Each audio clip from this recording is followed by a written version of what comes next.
Centralia, Pennsylvania. Current population, 10. One of the most prominent ghost towns in America. The reason? A massive coal fire burning below the surface.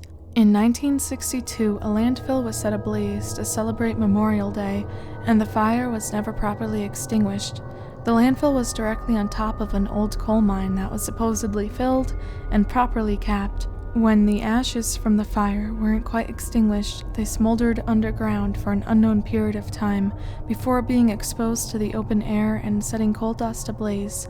This dust led directly back to the mines, creating a massive labyrinth beneath the town. I was tasked by a geological research team to map out the remaining mines untouched by fire to give a better approximation to the extent of the fire.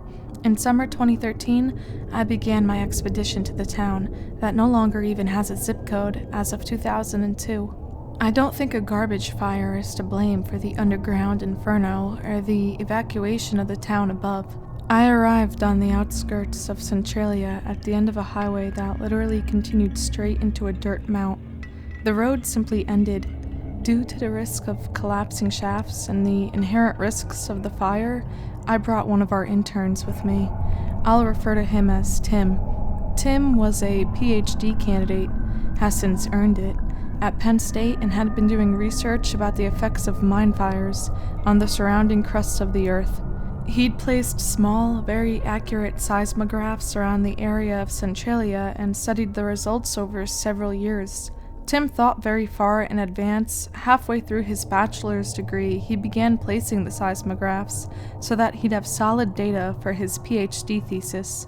Tim noticed that the fires would bake and crack the earth above occasionally, but nothing unusual occurred until early 2013 when one of his seismographs began recording data that was akin to something digging the earth directly underneath. It was almost as if someone was using a boring machine directly beneath the seismograph, heading straight up. The earth's crust can change, distort, and tear in odd manners, but this was something that I'd never seen before. After less than 2 days, the readings had gone off the scale, and we'd begun to assume something was wrong with the seismograph. Our fears were nearly confirmed when the machine suddenly stopped broadcasting. We went out to inspect, and it was gone, a perfectly circular 5-foot diameter hole in its place. Shortly thereafter, the government contacted us. They tasked us to map the remaining mines using a GPS tracker that had a built-in safety feature. If we began to suffer ill effects from carbon monoxide from the coal fire, the tracker would emit a high-frequency ping to any other trackers nearby and an obnoxious screech to anyone within earshot. Once we left the truck behind and continued towards the mine on foot, things took a turn for the weird. I saw one of the residents of the town, but he didn't seem all there. He looked out from the porch window of his dilapidated house and basically stared straight through us. His look was akin to the 1,000-yard stare of combat veterans. We waved at him as we were walking within 50 yards of his house, and he yelled something at us, but we couldn't hear him. I raised my hand to my ear in the universal "we couldn't hear you" gesture, and he yelled louder, "You won't want to go in there. The mines ain't kind to visitors." The man looked to be a few steps past crazy, so we took his brief rant with a grain of salt and continued to our destination, which was only about a quarter mile past the man's house. The woods had an unnatural feel to them. The trees seemed stunted in many places, and there were numerous vents created by the subterranean fires, of course. These openings in the earth's crust were usually pretty easy to spot. They were puffing out smoke in some places, and generally they were devoid of vegetation. This, however, was not always the case. Some of these chasms were hundreds of feet deep and had stopped smoking, an open maw on the surface of the earth with no warning whatsoever. Tim nearly walked straight into one that was overgrown with a fallen tree, bridging the two sides. The smoke that emanated from the ground cast eerie shadows everywhere you looked. It was almost as if something was hiding within the smoke, but I dismissed that as me simply being paranoid. This town had been nearly abandoned since the 1980s, and the only people that remained were, from what I could see, mostly crazy. Finally, I saw something move that I knew wasn't smoke. I knew it wasn't my imagination because I saw it move a small fern-like bush as it hid. Something was in the woods with us. As I moved towards the rustled bush, I felt myself begin to fall. I had walked over a small drop-off that was directly above one of the fiery chasms that wasn't actively smoking. I looked out and managed to grab the edge as I fell in. Tim was able to pull me out before either of us succumbed to the carbon monoxide gases emanating from the pit. Our walk towards the mine continued in silence. The mine entrance was overgrown with thick vegetation and gated off by a rustled fence. Thankfully, the lock had long since rusted and fell off as we'd never been able to open it with our key, as rusted as the thing was. Inside was an absolute labyrinth of partially collapsed tunnels that gradually sloped downward.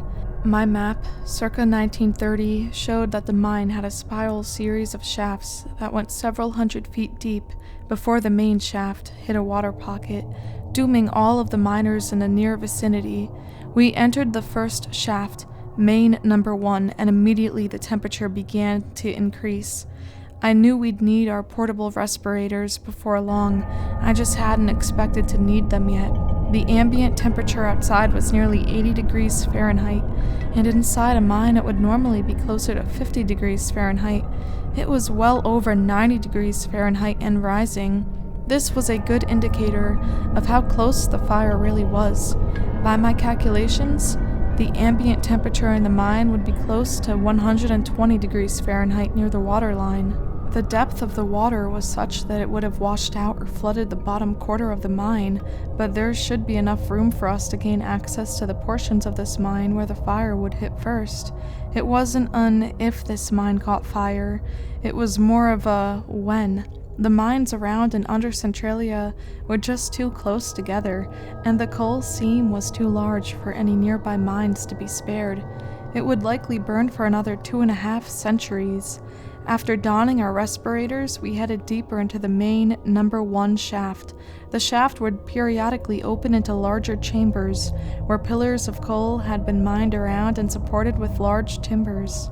Occasionally, one or more of these would be collapsed, leading me to question the structural integrity of the ceiling supporting millions of tons of coal and rock above our head, but we trudged on.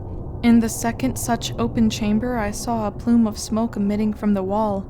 My eyes darted away from it, and as soon as they did, I could see movement that didn't match the smoke. Something black, as the surrounding coal was standing directly beside the wall, so close to the opening that if it were human, it would have almost instantly succumbed to carbon monoxide poisoning and passed out. Whatever this was, just stood by the opening and watched us walk by. I didn't dare look at it directly for fear that I'd illuminate it with my headlamp. I couldn't take that risk. We came within about 20 feet of it, and I guess Tim just couldn't see it. Just as we passed by the thing, I saw it slide between 2 pillars and disappear into the wall. Before it left, I saw it grab the pillar, and I noticed 3 massive claws on its hand. I knew we'd have to return to that room. I just wasn't looking forward to it. We exited the cavern without incident, but afterwards, I couldn't shake the feeling that there were things scaling the walls just out of sight. Finally, after another half an hour, we could hear running water. Apparently, the underground water that the 1930s mine had hit was some sort of creek or stream. We were probably about 200 yards from the water when Tim stopped dead in his tracks and pointed straight ahead. I didn't get a good look at whatever he saw, but I saw a shadow, and I knew that Tim could finally see what I saw. He was deathly pale, and just managed to slightly turn his head sideways to look at me before something climbed to the ceiling directly behind him. He heard it and darted the way we'd came. I had no plans on lingering in this mine, but my own terrified curiosity got the better of me, and the water shouldn't be running. The records indicated that the 1930s crew hit a pond, an underground pool of essentially stagnant water. Somehow the water either interconnected with another waterway in the passing 80 years, or the records were wrong. Terrified as I was, I knew I was mere feet from finding out.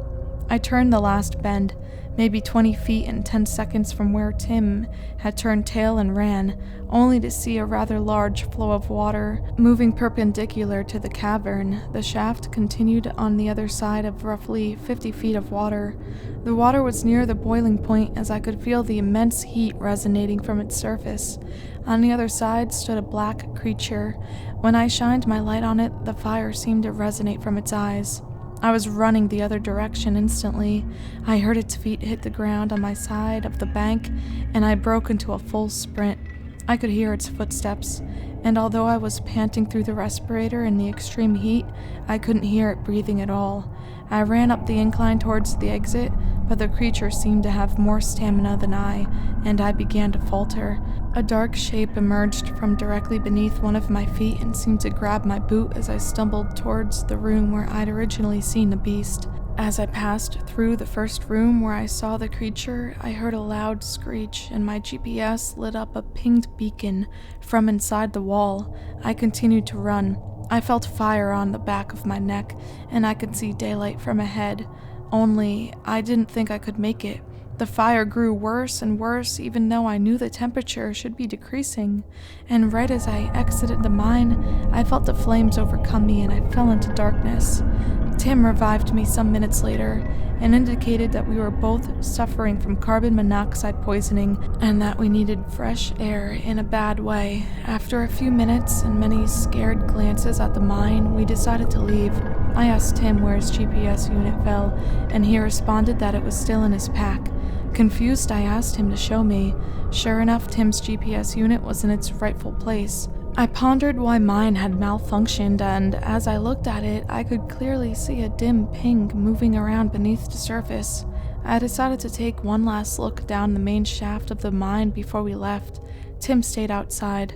Once back in, I could see about 200 yards straight into the main shaft. I peered off the side of the drop-off, and not 20 feet below lay a charred GPS unit, exactly like ours, with 3 charred scrapes on it. As soon as I saw it, a black-clawed hand raked the unit back out of view, and I was immediately running towards the surface, lest the owner of the hand know how to fly. We contacted the government with the results of our first excursion and informed them of the unusual pings. They mentioned nothing. Upon a little further digging by Tim, apparently we were the second team to map the area, the first being 4 months prior, but they did not return.